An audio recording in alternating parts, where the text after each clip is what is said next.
6 விதமான உட்பகைகள். நமக்குள்ளே பகை வெளியில் இல்லை, நமக்குள்ளே பகைகள் இருக்குது. 6 விதமான உட்பகைகள் இருக்குது நமக்கு. படுபயங்கரமானது எல்லாம், சாதாரண விஷயம் இல்லை அது. ஒரு மனிதனை அடித்து நொறுக்கி கீழே தள்ளுறதுக்கு வெளியிலேருந்து யாருமே தேவையில்லை. இந்த 6 விதமான உட்பகைகள் இருக்கு பாருங்கள், இன்னர் எனிமீஸ்னு இங்கிலீஷில் சொல்லுவாங்க. அந்த இன்னர் எனிமீஸ் தான் நம்ம இப்போ பார்க்க போகிறோம்.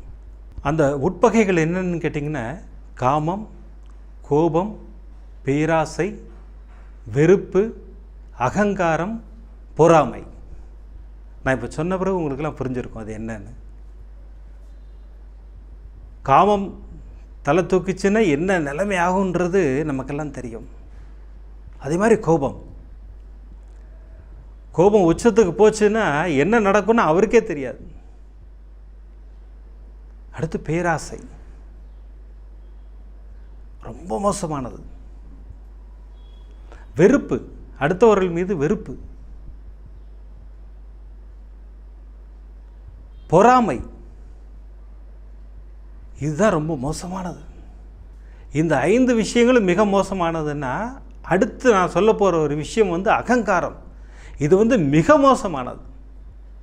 இந்த 6ம் ஒருத்தர் இருந்ததுன்னா அவரை வீழ்த்துவதற்கு வெளியிலேருந்து யாரும் வரவே வேண்டாம், அவரே வீழ்ந்து கீழே போயிடுவார்.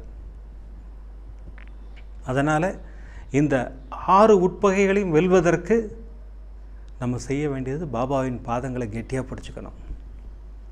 பாபாவின் பாதங்களில் சரணடையணும். சரணடைஞ்சிட்டோம்னா இதுலேருந்தெல்லாம் நம்ம வெளில வந்துடலாம். நம்மளை வெளிக்கொண்டு வரும் இந்த ஸ்தவன மஞ்சரி. இந்த 6 விதமான உட்பகைகளிலிருந்து நம்மளை வெளியே கொண்டு வரும்.